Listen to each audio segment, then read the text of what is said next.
Hey, welcome back to another episode of Warrior Spirit, where we let the inner warrior shine in their light. Today, I have the pleasure of Courtney Cote.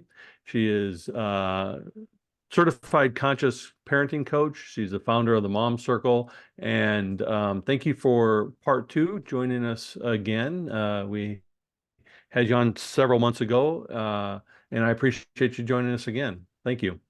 Thank you. I'm so honored to be here. Nice to see you. Last time we spoke about how you got to where you are from your, start to where you are, but today your life is different. You're happier, you're raising your children, you're in a better place. So today we kind of want to explore that second part of what got you there and how I know you call yourself an universal unconditional, a goddess of universal unconditional love. And we were talking about how you're doing with your parenting and things like that. What transformed your life to get you into being a conscious parenting coach? And what does a conscious parenting coach mean? Or conscientious, however you want to say Mhm. it. Yeah. Gosh, so there's a couple questions in there. Let me see where I'd like to start. Honestly, my gut tells me right now that, right here and now, that's conscious. Yeah. Um, Yoga was such a journey for me. My mom and I started back in New Hampshire on the west side of Manchester, Queen City. And it was Bikram yoga. And I did the hot yoga, right? I was like, I want to sweat, I want to detox, I want to get a workout in. And for years, then I moved to California, and my yoga was very physical. And it wasn't until this man, Andres, out of Fit Athletic Club, San Diego, Petco Park, such a cool club, such a cool gym, that you could, like, he would be like, "Where are you?" And he'd say here, and then he'd say, "Where are you?" Or "What time is it?" And we'd say now. And it was like every time. And so in his class, so that was, gosh, I don't know how many years later, 5, 10 years, maybe a decade. I did the pigeon. It's a pigeon. It's a yoga pose, and it opens up your hips, and it's very intense. I just started bawling, like Mm, literally crying my eyes out. And I was like, what is this? Why am I bawling right now? And come to find out years later, the issues are in your tissues. And yes. so, I think The Body Keeps the Score is a big book out right now. It's amazing. So I think that yoga, honestly, Daryl, my journey has transformed and morphed from the physical aspect to just Hmm. like, holy crap, what I'm hearing on my yoga mat, I then took into my daily life. It was just opportune. It was just what it needed to be at the time. But that's where the conscientious and the consciousness happens. So it was like I was awakened to, oh my goodness, there's a whole new way. It's just a different perspective.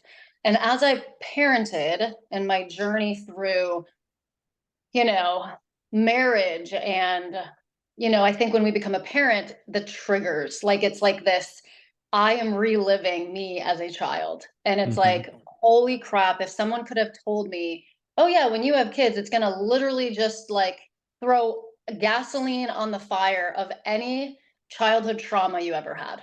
And Right. so, but I didn't know that until like more or less a decade later. So the way that I parented, the style of parenting, the validation, I want to hear my kids. I want them to be seen and heard and validated and emotionally supported and not deprived, not neglected. And I felt a lot of that growing up, and that's only because I think that, my parents were unfortunately going through what they were going through, and they were going through what they were going through. I would say we're the aftermath of the unconscious parents. And that's okay, right? Because there was the Great Depression and there was World War II. And like I am so compassionate and I'm so empathetic for their journey. But here I am now, and I had to suffer and we had to go through some pain. And that's okay, because now I'm making my mess my message.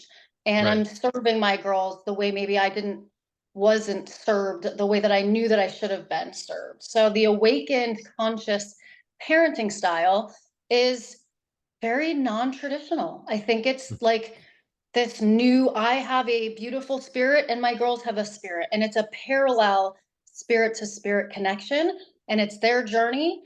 And I'm just here to guide and say, here you go, it's your choice. And I'm not mad either way. It's your life, right? My dad would always say three words: it's your life. And it was so beautiful because he was so unconditionally loving. And at first, I thought he wasn't, because that was just my story and the way that we interacted with his mental health. But later on in life, I was like, oh my gosh, I can be my feminine, emotional, flowing self and like unleash. And he doesn't take it personally. Like, he was my number one biggest fan and my number one biggest teacher of unconditional love. And so this whole new awakened style is just, I'm here and now. There's no past, because that's fear. There's no future, because that's anxiety. And I've already lived both of those and I don't like either one of them. And so I am totally here and now, mindful, grounded, sitting in this chair, like talking to you, like one-on-one quality time. And this is my number one love language. And that's just me. That's my way. So when I read Dr. Shafali's new parenting, the roadmap to parenting and the radical awakening, and I was like, oh my gosh, this is finally this. I found someone that actually believes what I believe.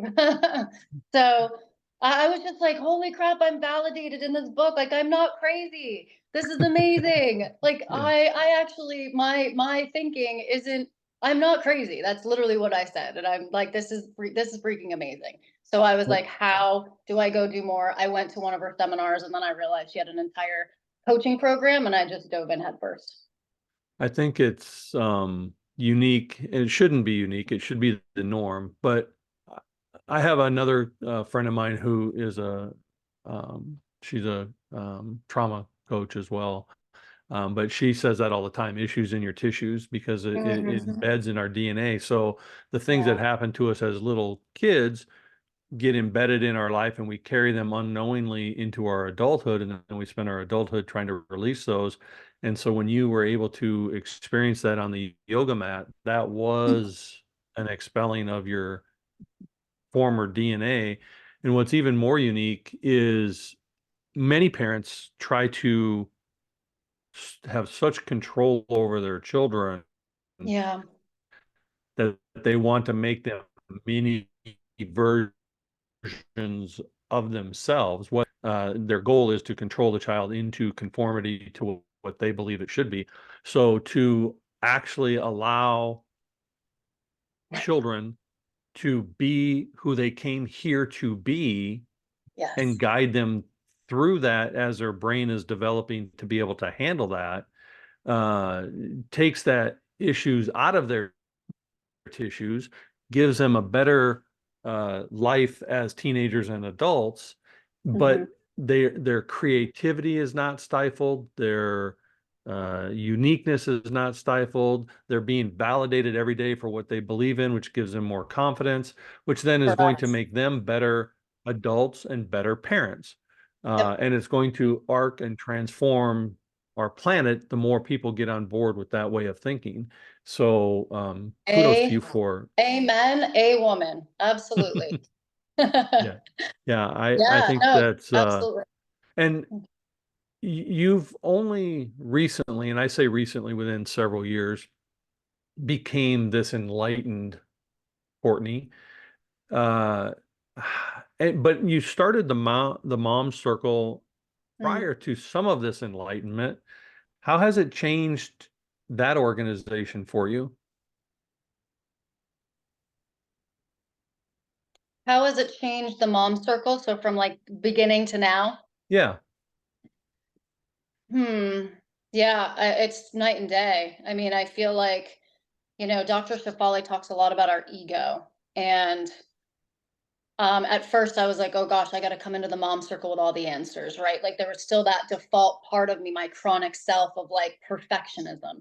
And it still creeps in a little bit, sometimes. And it's like, oh, huh, that old thing. It's like an old 80s outfit. Let's just take that off, right? Let's try on something new, fashion forward. And yeah, it's allowing the safe space. It's allowing a beautiful virtual safe space for anyone and everyone to come in, feel supported, have a community, and the issues, the problems, the challenges, I just think that even when we just feel heard and validated, it's so helpful. When we're isolated, when women are isolated now, and especially like, it was COVID and then post-COVID, moms are working a lot. I was a military wife working from home, going to yoga during the day, which was zero camaraderie, like zero connection.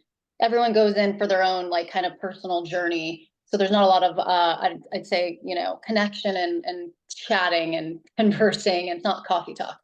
And so, I just think that the isolation part of it now, like what is the science and the research that's coming behind this is that's so unhealthy. It's like you're taking decades off of your life, living in an isolated, lonely state. And, we're supposed to connect, like we're supposed to have this deep love and connection. And so the mom circle, it really started out with my mom and I doing therapy online with a licensed mental health counselor. And we were doing all the heavy lifting, and everybody else was watching, like from the balcony, being like, holy crap, I can totally see this for myself. And I'm going to go undo this same pattern with my child. But then not only was this intentionally going for my children, like I need to be different so they can be different. I need to undo, can I swear? I think I can swear, right? Oh I yeah, like to say sure. unfucking the fuckery. Like I need to Absolutely. undo everything that's been done for so long that then my kids get to just, beautifully have this glide path of a whole new way. And that's the massive true legacy. Like that's my big why. And then I was like, holy crap, I just created this massive space and new dynamic for my mom and I to grow. And like then now it's going up the ladder too. So now my mom is holy crap different. Now my 99-year-old grandmother, we just went back for her birthday on Mother's Day. Now she's like different. So it's like, oh my gosh, like not only are we going down, we're going up, and it's like this beautiful harmonizing, like it just gives me chills. Like I just got a download, like we call them now the God bumps. Like, oh my gosh. Yeah. So it's cool. It's really cool. Now the mom circle, like my total mission is to bring on any mom that just feels totally isolated, stuck, overwhelmed, guilt, shame, stressed. Like, let's just come over here. There's a new world. There's like a whole new side of it. And put on your like, heart-shaped lenses and frames, glasses, heart-shaped glasses, and let's look at life from a whole new way. And it's just a shift. There is, clearly some work involved in some new tactics and modern techniques, all backed by science, more or less. And it's just a freer, lighter way of living with much more joy and fulfillment. And our emotional home tends to sometimes be pain and suffering. So let's break Yeah. that home down and let's recreate a new home, foundation up, and let's build that mansion that we've always wanted. And that's the inner peace. Yeah. Yeah, I think that comes from you talk about the self-love and the self-discovery and the self-forgiveness. It comes from that base.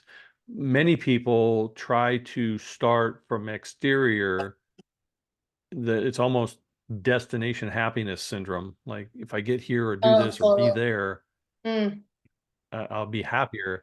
But if you actually do the work and go from within, the forgiveness, I find people tend to forgive others faster than they forgive themselves. But yes. once you forgive yourself and free yourself from carrying that, now you Mm, can transforming things from within. And the other thing that you said that I think is really valid and important, you said a lot of valid things, by the way, but the the past is, our fear based. The future is our anxiety based, but being in the present here and now is our mm, true base of happiness. So then you're gratitude. not chasing it exterior, you're bringing it to the present, and you're living in more gratitude. And as a psychology major, I tell my clients all the time, you cannot hold anger and gratitude in the same brain at the same Nope. time. So try it. You cannot do it.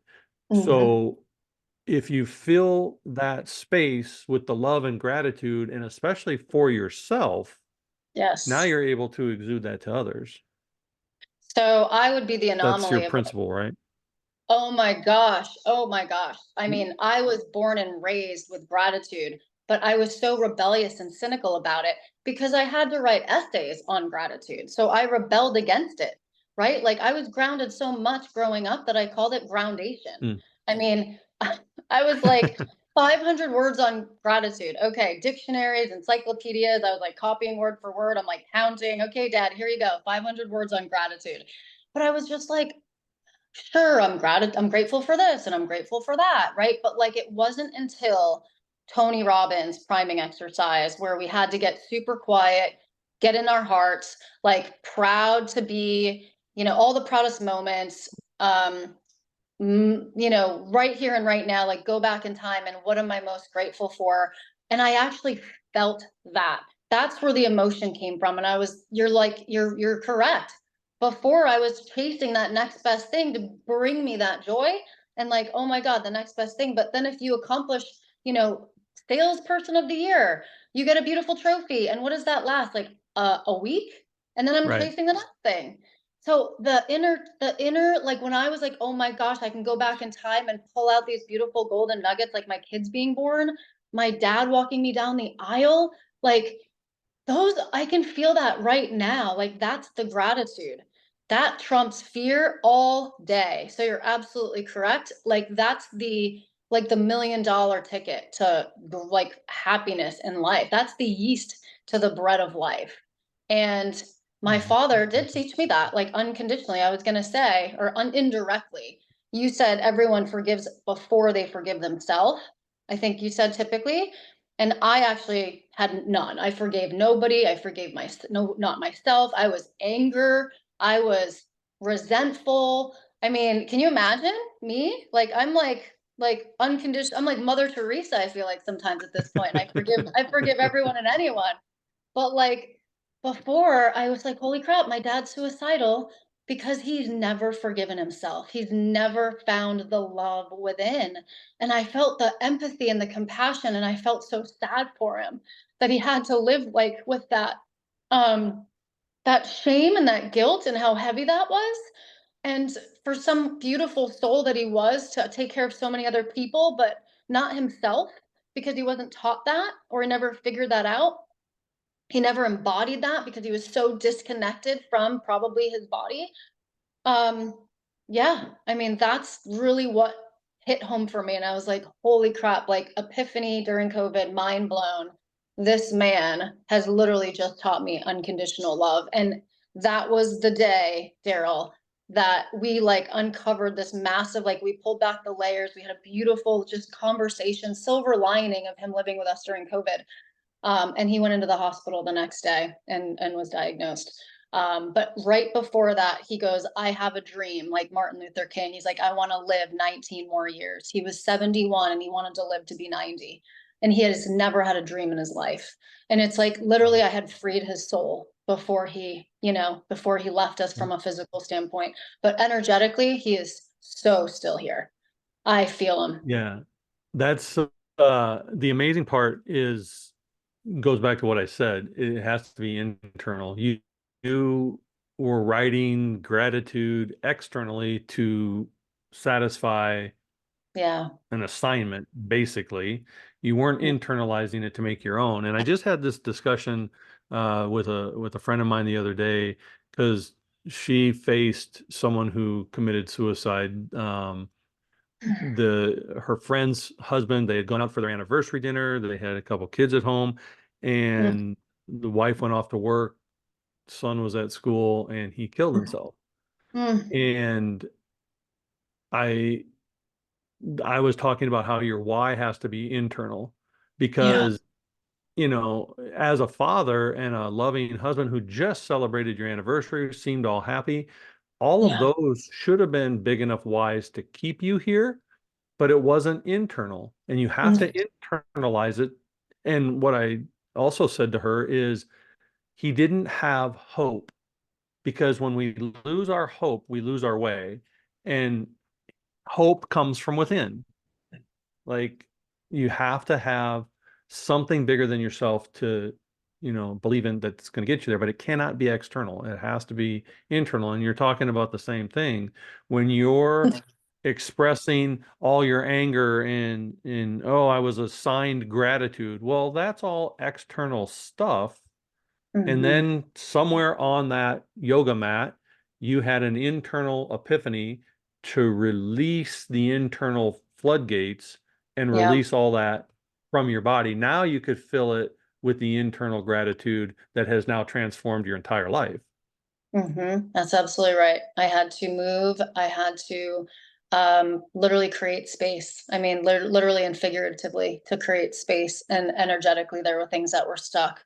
And there was another time in my 200 hours of my yoga teacher's training where I literally could not do the dolphin pose, and Mm. it's the handstand on your forearms. So Hmm. I can do a handstand, I can do a headstand, but I could not do this um more or less, inversion on my forearms. So you're still in like an inversion. And I was like, shit, I'm weak, I'm weak. I can't do this pose. My teachers were like, Courtney, you are so strong. You're just stuck. You're not Hmm. weak. Your shoulders are just stuck. So I just had to do some different exercises to open those back up, and then right up into dolphin. I mean, it was like, oh my God, my life. I'm not weak. I was just stuck. Hmm. Same with my marriage, same with, some career opportunities and choices. Absolutely. So it's just fascinating how much we grow just on our yoga mat. And it's just because we get quiet and we start to get back in touch with ourselves, because we were so about society and sacrificing for everybody else. And, as an only child growing up in a total custody battle and divorce back and forth, I was just like this amazing chameleon, you know? So yeah, it's just But that's the it's thing about fabulous. yoga. People tend to think that yoga is about doing these poses and doing this thing. Stretching, But stretching. right, but if you Yeah. actually are a master like you are and have studied yoga like you have, it's actually about what we've been talking about, the internal Hmm. flow of your life. Yep. And to quiet your mind to go within, these poses are just transitional moves to help you flow, but you still have to go within. My wife and I have gone to yoga when we could. We've also gone to Pilates and other things. It's And it's awesome. interesting, I see these people who are so worried about being able to keep up with the person on the mat next to them Mm, that they never just quiet their mind to embrace the energy that is mm, supposed to be moving through you. These different you could do yoga in one pose and call it meditation. But the poses of yoga are supposed to help you flow that energy through you. yeah. The poses just give you a different form to flow it through. They're not really supposed to be, oh, can I keep up with the person next to me or even the instructor? It's, can I flow that energy through me doing these different things? And not enough people, again, as we've been saying, they don't go within. They stay external So with it.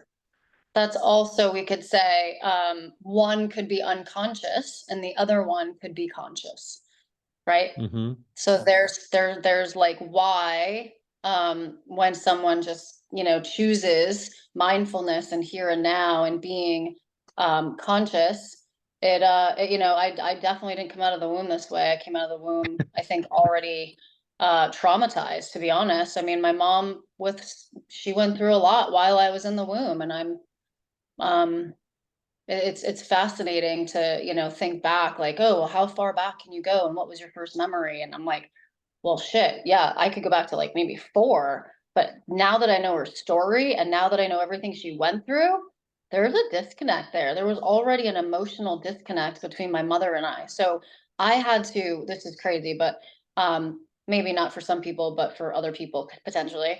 I visualized going back into my mother's womb and living in that with a beautiful love and connection, and you know, kind of like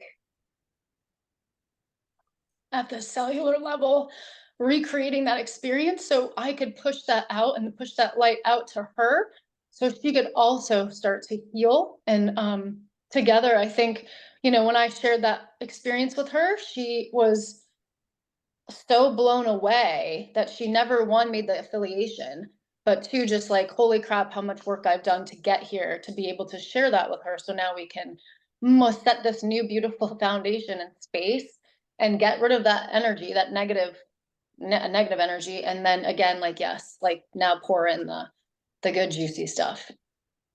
From the last Yeah. time we talked to this time, your light is different, your air is different, your eyes are Yeah. different. Yeah, Wow. you have a different radiance and a glow. Cool. You've done a lot of work to transform yourself. What Wasn't even that long precipitated? ago. It doesn't have to be. When you're doing the work, it shows. Like, Man. Cool. you know, Thank you. Yeah. you've done a lot of the hard, heavy lifting, and once you start doing that, the transformation doesn't take, you know, decades to materialize. It may have taken decades to get you there, but it didn't take Yeah. decades to transform. Once you actually start doing the inner work and the inner healing, transformation is very quick. Mm, But I was going to ask you, from this angry person you were, from this traumatized soul that you were, from yeah. this uh, just going through the motions person that you had become, what Mm. sparked your desire to finally go within? I mean, this was decades ago where it first started. I actually thought about this the other day, and I think it was my uncle who uh, left the entire family more or less to go to the Karen Foundation in Pennsylvania and stayed over for 30 days, went inpatient, you know, drug and I think substance abuse. And for whatever reason, just his journey and being so close to watching the everything happen with the family, there just was something that lit me up inside. And there was an emotional boot camp that I had stumbled upon called Breakthrough from the Karen Foundation in Pennsylvania. And I jumped in and put myself into an emotional boot camp for a week, literally stayed overnight at the Karen Foundation. And I'm imagining they still have it today. But it was the first time in my life that I actually had permission to feel. And Mm. they cracked me open after an hour and a half of me using people as props. And like, here's my background, here's my childhood, here's how it was. Like, oh, this is really funny. Look at all these people. Like, you know, my mom's over here, my dad's over here, my stepmom's here, my you know, mom's boyfriend's over here. Like everyone was almost in their own little isolated silos. And then there was me as an only child. And I just kept laughing about the situation until like an hour and a half later, they just wouldn't, they were relentless and they kept making me do it and kept making me talk about it. And then I found the empathy and the hurt, right? Like all those things were protectors. I was angry, I was laughing, like I was just, everything was a protection, an ego mask.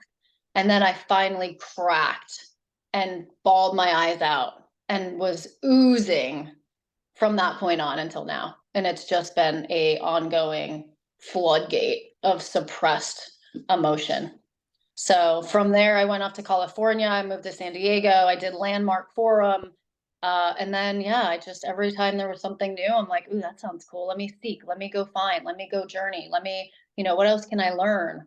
Because I just didn't have the answers. And I knew I just didn't have the answers. I'm like, this doesn't seem right. The way that I grew up, the way that this was positioned, nothing really made sense to me.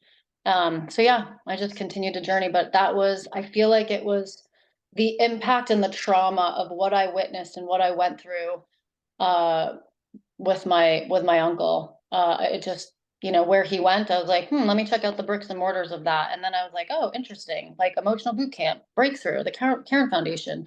So just research. Yeah. And it just kind of lit me up. And I was like, something inside just made me jump right in. So not everyone has that internal fortitude to explore and be a seeker and a learner and I just try to agree. figure it out. So, and I'm sure you encounter many of them both in your mom circle and as a parenting coach. What do you tell the mom or the dad who is still kind of where you used to be struggling, but doesn't do the in-depth research to get Yeah. themselves there? What do you tell those folks to get them at least started on that path? So, huh, that's a very hard question because I've learned the hard way of providing unsolicited advice or, hey, I think you should try this. Or like, if you haven't asked me what my thoughts are, then I've just learned like it is so unsolicited and they're not even open to receiving because the brain, as I now understand the parasympathetic and the sympathetic, if they're in fight or flight, they are so not open to hearing. But if they're in parasympathetic and they're open and they're in rest mode, then they'll probably ask me like, "Oh wow, like what's your journey? Where did you go and how did you do this?" And I'm like, "Oh yeah, let me I'm open to sharing." But if there is a mom that is like has a breakthrough call and we have a session, then it's not easy because they know that it's almost like they want this a validation and they get it. And I'm learning in my journey of coaching that I'm not going to show up in small talk and be your friend because you have plenty of those. I am literally like, I'm a daughter of a Marine. So I have a little bit of that backbone. And as much as I want to get rid of that, I'm like, I can't get rid of that because that's me. That's my identity. So I'm going to use that. That's a strength of mine. And so I have to be very blunt sometimes, Daryl, and it doesn't go over very well. And I'm like, you know what? This is divine. We're having this call for a reason, and I'm not going to let you. I'm going to use this analogy, but it's not maybe applicable literally. Like I'm not going to let you drive down the street drunk. I'm not giving you the keys to this freaking car because you've already been there, done that, and I'd rather like speak my piece and give you my words of wisdom, um, so you don't kill yourself or anybody else. And that's pretty rough and that's pretty extreme, but that's just it is what it is. And sometimes I have to tell parents when they're saying to me and crying to me like, oh, I'm so guilty and I don't spend enough time with my kids, and like, I see them drifting and I don't know what they're up to and I'm just feeling so like lost. And I just have to be like, well, crap, like shit, like what happens in 30 days, 60 days, like 4 years, 5 years from now, things stay the same. Like, what are the emotional consequences? And I think that we've all seen someone or had a family or, right, like, I mean, whether it's close or a neighbor through COVID, like someone we all know has potentially, like you said earlier today, they've taken their own life. And I am just here on this planet. I know that my mission is what it is now. My purpose is to like be the beacon of light and to shed the light on potentially dark circumstances. And maybe those haven't occurred yet, but let's do everything in our power to come together and to have a care team and like a mom circle and protect one another and give each other the tools so our children don't even have suicidal ideation on the radar. They don't even think Hmm. about it. I want them to be so equipped with just the values and self-confidence and the self-worth. And I had self-confidence all day long. I could go on stage, I could sing, I could, I'm a Leo. But I also, the flip side of that coin, didn't realize that I was lacking self-worth. I was definitely lacking self-worth. And I tend to sometimes default to, ooh, like I'm not worthy of that. And then you're like, wait a second, that's not okay. Right. Like my favorite person, one of my favorite people in life right now is Mark von Muser, and he's amazing, and he does sales alchemy. And he says God didn't start with junk, and he certainly didn't start with you. Right? We're Right. all divine, and we're these beautiful souls. We're pure. We're precious. We're worthy of everything. And so, yeah, that's I don't even remember what the question was, but there's my beautiful long-winded rant. That's all right. I I often tell my clients, you're not paying me to be Willy Wonka. I'm Mm-hmm. not here to sugarcoat stuff for you. If you want something sugarcoated, go eat a donut because it's not where I'm going Exactly. to be. Precisely. But conversely, I also know, and I tell them, I know when to use the pom-poms and I know when to use the boots Mhm. because there's a That's it. time and place for both. Mhm. And, sometimes you do need the hug and the gentle, touch, but sometimes you just need someone who's honest enough to give you that little Yeah. truth, And one thing I love about my circle, people like you and some of my friends, they have the ability to be honest Hmm.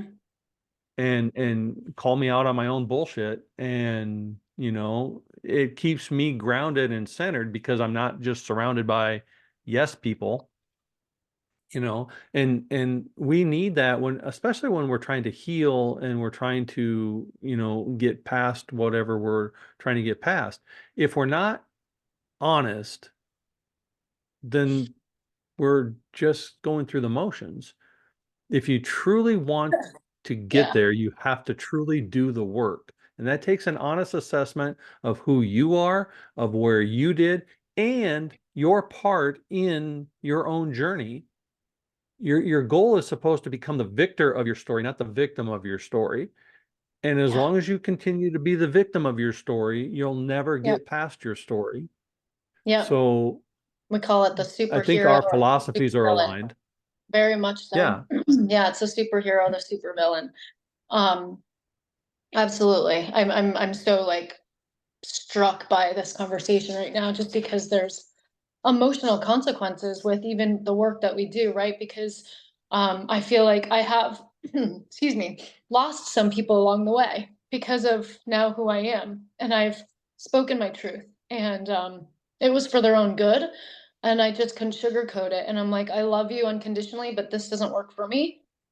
And that's my boundary, right? Until you kind of rise up and like, I don't know, just But that's whatever. But also an yeah, important distinction. I mean, self-worth, self-worth to have the self-worth. boundaries. But people, one of the hard parts about the transformation of our lives is people, they don't understand that they are going to lose people along the way. Yeah, Some are family, some are friends, whatever. But as you rise and grow, your circle is going to change unless they're rising and growing with you. If your agreed. mom hadn't done the work, you would have lost her. If your grandmother hadn't done the work, you would have lost her. If your friends hadn't done the work, you lose them. You can't keep the circle the same and expect growth from it. But people, when they start the work, they forget that that's a byproduct of the growth. Like Yeah, and it's the that's a elevator. hard, it's a It's the hard, yeah. Yeah, the elevator of life. You go up the elevator of life, and some people come on, get some people get on, and some people get off, and some people get on, and some people get off, and Right. it's just the way I look at it. Yeah, but it's not easy. It's because No. there's love there, and there's human emotion attached for sure. But that's where I feel they're stuck. They're looking for that easy button of life. If I Yeah. just press this button, I can be wherever. Well, everything is work, everything is a challenge. And as Tony and Dean say, you're familiar with it, our Hmm. job or our goal shouldn't be to have an easy life. It should be to be able to be strong enough to handle bigger problems. We, we, there's no Hmm. such thing as an easy life. And I don't care how enlightened and growth and beautiful you are as a person, Yeah. it's not an easy life. There's no easy life. It's just how we handle it better, right? Agreed. It's You like couldn't choose do the your heart. dolphin pose. Right. Yep. You couldn't do the dolphin pose, not because you were weak, but because you were not attuned to the ability to do it. Hmm. You transformed your mindset on what that takes. You strengthened the arms or stretched them out or released them, and Hmm. now you can do. that piece. You didn't just gain strength overnight. You did some work, got better tools, and now you can do it. Absolutely. Our For life sure. is that way. We're it's constantly an ebb and flow. But too many people are searching for that easy button. Oh, if only then. That's not going to be the case, right? Yeah, but that's the society. I mean, So I that think, people I think think, they are the doctors, right? I think the doctors or that, our form of healthcare, unfortunately, is back, upside down as it is. It's just like, oh, let me go get this pill. And I'm all about, both Eastern and Western medicine. But it's like, I think people think they can just go get a quick fix. And there's so many side effects and adverse events to that I've seen and witnessed firsthand, from both my parents being on medications, for whatever. So, yeah, I mean, I was pharma biotechnology for so long and then switched over to CBD and cannabis because I was like, way more holistic as I grew. But yeah, I completely agree. So it's like, let's just choose your heart. It's going to be hard if you're, depressed and feeling shitty and can't get a job and right. Or it's going to be hard when you're going after your dreams. Like choose your hmm heart because either one are going to be hmm hard, but choose your mindset and it's just a reframe and yeah. So where does this second half, because you're as I mentioned earlier, you're much more vibrant even from a few months ago. You're That's you're cool. much more exuberant. You have overcome enough of your past that you're now the victor in your own story. Even the Mhm. interview we did helped you transform some of that relationship with your family, helped you grow from it. And Mhm. it's visible only because I know you and you're in my circle and I get to witness it, a little bit more, but it is Yeah. noticeable. So as someone who's in the next phase of her journey, what does that look like for Courtney now? Honestly, it's me first. I've like hashtag me first movement. And it's even I knew about self-love and self-care and self-worth and but I wasn't practicing it. I wasn't eating my own medicine. So I'm like my own biggest client right now. So it's we all tend to I think default back to potentially old chronic ways. Like I feel like even all the work that I've done, I'm still sometimes like there's little like shiny objects or distractions, and you're like, oh no, no, no, no. This is my purpose. This is my right. Like this is stay on the tracks, like stay in my own lane. This is where I'm at. So yeah, it is just I'm training for longevity. I am me first. Like, how can I grow more spiritually, mentally, physically, emotionally. And I was distracted for a little while there, not gonna lie. So I'm back on the tracks and I have to be the movement, right? If I'm gonna preach conscious parenting, I have to be the conscious parent. And that's what I am with my girls. I mean, you can't take that away from me. So as a conscious coach, I am going to be the me first movement. It is all about, me first, and then I can show up and be the best version of myself. That way I can, ripple effect, bring that out for others because it is frequency and energy and vibration. So I think that's probably what you're witnessing is I'm like, oh my goodness, back to self, me first, I hashtag me like first. Yeah. I like that phrase, training for longevity. I Training also for like longevity. the me first, because me first, I preach this all the time to my clients and to my wife. Me Yeah. first is not narcissistic and No, selfish. It's no. actually filling your cup to give more because you're theoretically supposed to give from the overflow and the abundance, not Mhm. from the lack at the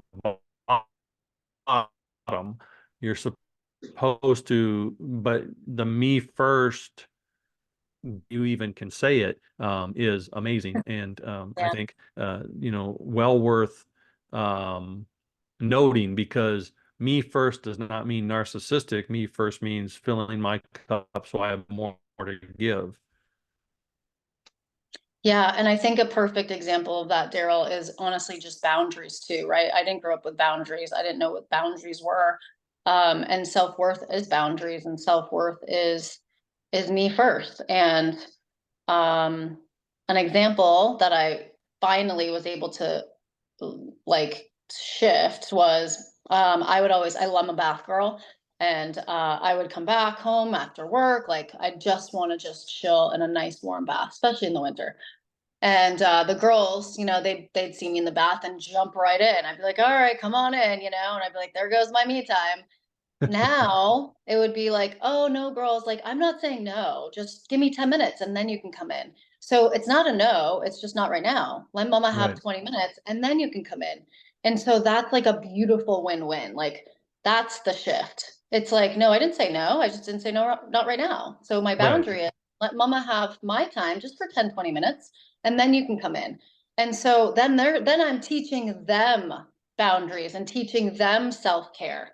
Like Hmm. that's where the popcorn moment and the epiphany happens. Because I think all these moms feel like we have to give first and it's all about them, and like we have to sacrifice and that's our job and it's societal norm. And well, what the hell, if we keep giving, like we're gonna be a totally empty battery, like our phone. It's like how do we use our phone if it's not charged? Like we Hmm. don't, we're all freaking out, like we're freaking out if it gets to like 20%, never mind Right. like Right. 40 or 50.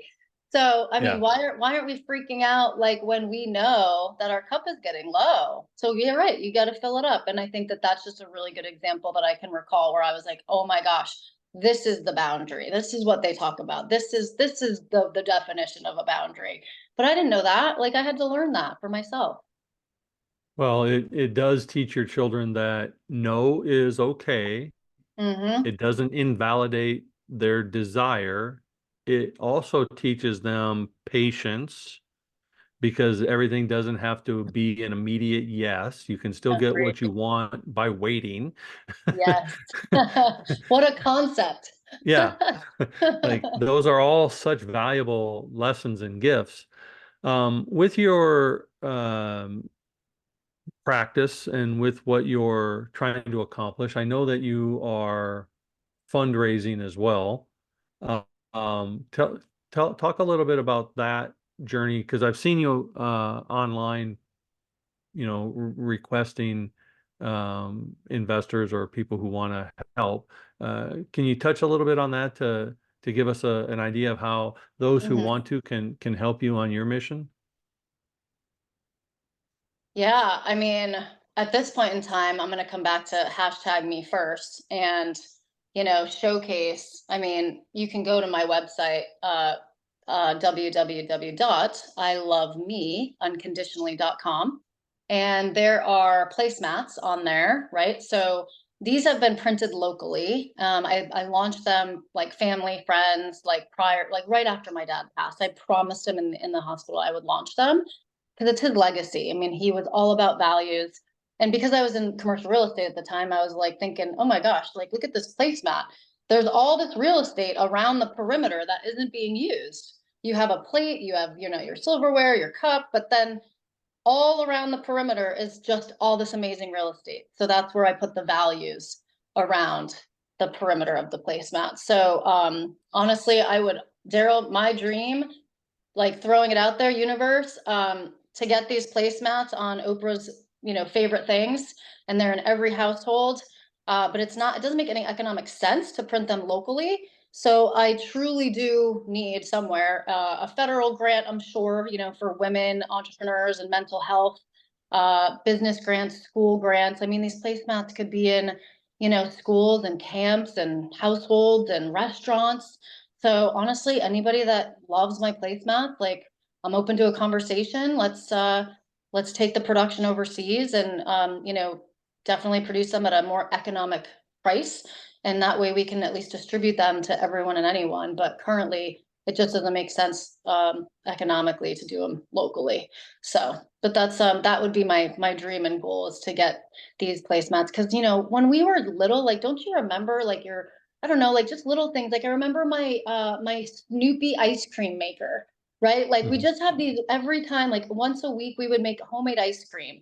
And if these kids are looking at these placemats every morning and setting their intention for their day, like what an amazing practice to get it into their brain and into their life at this point in time. And yes, was I a little bit cynical about gratitude?